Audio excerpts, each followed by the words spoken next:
Good morning. It's great to sing old songs like that, isn't it? Sometimes, yes. Amen. Thanks again to Mary Lou for your very touching and honest testimony. We bless you and thank you for that. Will you pray with me? God, may the words of my mouth and the meditations of all of our hearts be acceptable in your sight. God, our strength and our Redeemer. Amen. Amen.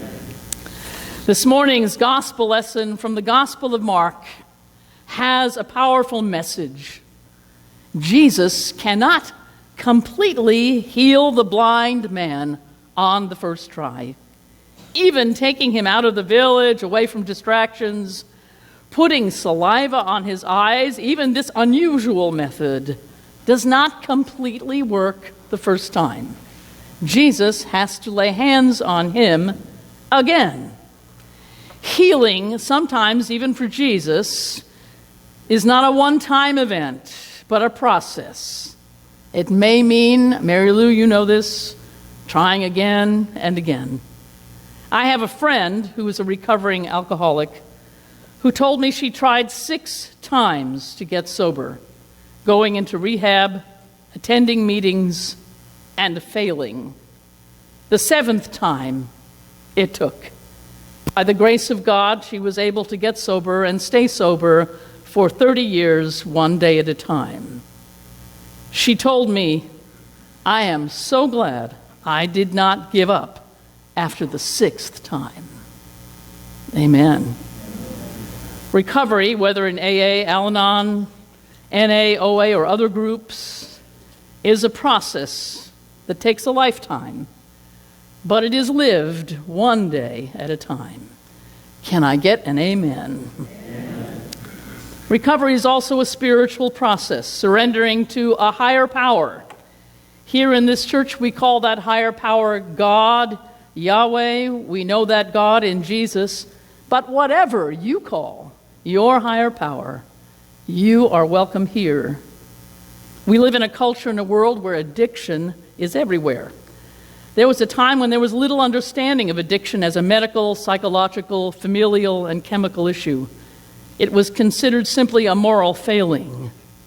In that terrible time, AA and other recovery groups were birthed by people who had been alone and desperate, who made a decision together to surrender their lives to a higher power and to be accountable to one another. For many, the spiritual recovery model that started with AA in 1935 by Bill Wilson, Bill W., and Dr. Bob Smith is the one that has made all the difference. Today, there are many options for treatment and recovery, but 12-step programs remain the most enduring and effective. What does it mean for us at SunCoast MCC to become a recovery-friendly church? The first time I ever tried a Recovery Sunday was at MCC Los Angeles in the mid-1990s. We had several 12-step groups that met at the church, but it was not something we talked about in church. A young man named Griff attended that service after having been away from church a very long time. He struggled with alcohol and was often too hungover Sunday morning to make it. But this Sunday, he managed to come. At first, he was a little confused. What was this all about, this Recovery Sunday? As several people testified and shared their stories, Griff became anxious and then very emotional. The way he tells it, it was like the whole universe had conspired to get him there that morning. I had a dear clergy colleague who used to say, "We are not here today by accident, but by divine appointment." Griff made it to that divine appointment that day, 23 years ago, and turned his life over and became willing to surrender and work a program of recovery. A few years later, he was testifying on Recovery Sunday. And a few weeks after he returned, he noticed that we were using folding chairs at the church in our new location. He had managed to hang on to his management job at a nearby hotel, and they were getting rid of some relatively nice, new, comfortable, cushy chairs that he got the hotel to donate to us. We used those chairs for at least a decade. Griff began connecting more deeply with the church that sat on his chairs and opened the door to recovery. SunCoast, how can we offer judgment-free space for those who are practicing recovery? First, we have to understand that addiction, alcoholism, sex addiction, gambling, food addiction affects most of us, if not with our own behavior, in the lives and behaviors of people we love, in our families, among our friends and co-workers. Addiction is pervasive in our culture, and each generation faces its own crises. In the 1700s in England, it was gin. In colonial U.S., it was hard cider. In the 60s, heroin, later crack cocaine. Crack decimated the African American communities in this country. Today it is Oxycontin, prescription meds impacting so many, including predominantly white communities. This latest epidemic, criminally promoted by drug companies, has destroyed whole towns and small cities in our country. We need to make it impossible for people to profit over suffering and addiction, and we need recovery more than ever. There are 3 principles I want to share today. First of all, that wonderful phrase, one day at a time. This was something that Jesus taught, that today's troubles were enough for the day, and he taught us to live our lives one day at a time with God's grace. This is the day that God has made. Let us rejoice and be glad in it. Today is a new chance, a new beginning. Today, he said, is the day of salvation. Today can be your day to live connected to the God of your understanding. For some of us, making a lifetime commitment to anything, including sobriety, is just too overwhelming. But we can do it one day at a time. There is something wonderful about the cycle of day and night, of beginning and ending every day, built into the heart of creation, into the structure of creation. Every day, a new chance at life. The second principle is serenity. Say it with me, the serenity prayer if you know it. God, grant me the serenity to accept the things I cannot change, the courage to change the things I can, and the wisdom to know the difference. And it's that wisdom that's the tricky part, isn't it, at the end of that amazing prayer. Accepting things we cannot change. Having courage, Mary Lou, as you testified to changing relationships and things that we can. You know, addiction is often accompanied by drama. Unnecessary drama is part of the cycle of addiction and abuse in many families and communities. By turning it, whatever it is, over, by letting go, we can achieve the serenity that brings peace and hope. It's amazing when we discover that there really is a higher power that is in charge of the universe, and it's not me, and it's not you.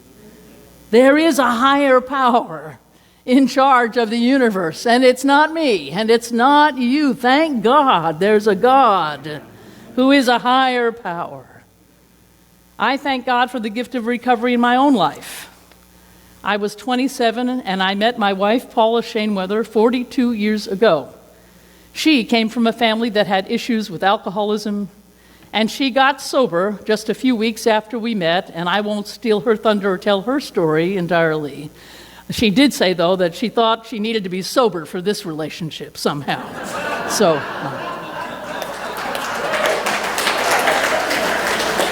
of course, I was very young and naive and had no idea what sobriety really meant for her, for me, or for us. And fortunately, early on, I found Al-Anon, a recovery program for spouses, partners, friends, and families of alcoholics. I learned, sometimes the hard way, about codependency, about learning to mind my own business, about dealing with my own issues, and to not make everything the alcoholic's fault. That's powerful learning. In gratitude for what I learned in Al-Anon, I wrote a recovery hymn that we're going to sing not at the end of the service, but we're going to sing it at the end of my sermon today. Everything's all mixed up today. It's just fine. It's wonderful. You know, they used to have worship services before there was PowerPoint or Easy Worship, before there were bulletins. People did worship God and do all over the world. Last but not least, gratitude is a key to recovery as well. Jean, I know you know that. One day at a time, serenity and gratitude. You know, all of us have struggles, problems, and issues, some of which will not be resolved easily or with a slogan. The spiritual practice of gratitude helps us change the channel from focusing on what is wrong or missing or problematic to what is good, what is working, and what brings us joy. Recovery is not possible without being able to open our hearts and our minds to gratitude. As we approach Thanksgiving this week, as the church year ends, as we move forward to the end of the secular year, it's time to pause, to pray. I learned early on that the best way to think about prayer is to begin every prayer with thanks and to end every prayer with thanks, because it is gratitude that really is the bookends of our spirituality and of our life. So today, if you are struggling with addiction in any way, or worry that you are, today can be a day that for you, a day that you surrender and ask for God's help and the help of community. There are people in this church and connected to this church who can help, who are willing to listen and be on the journey with you.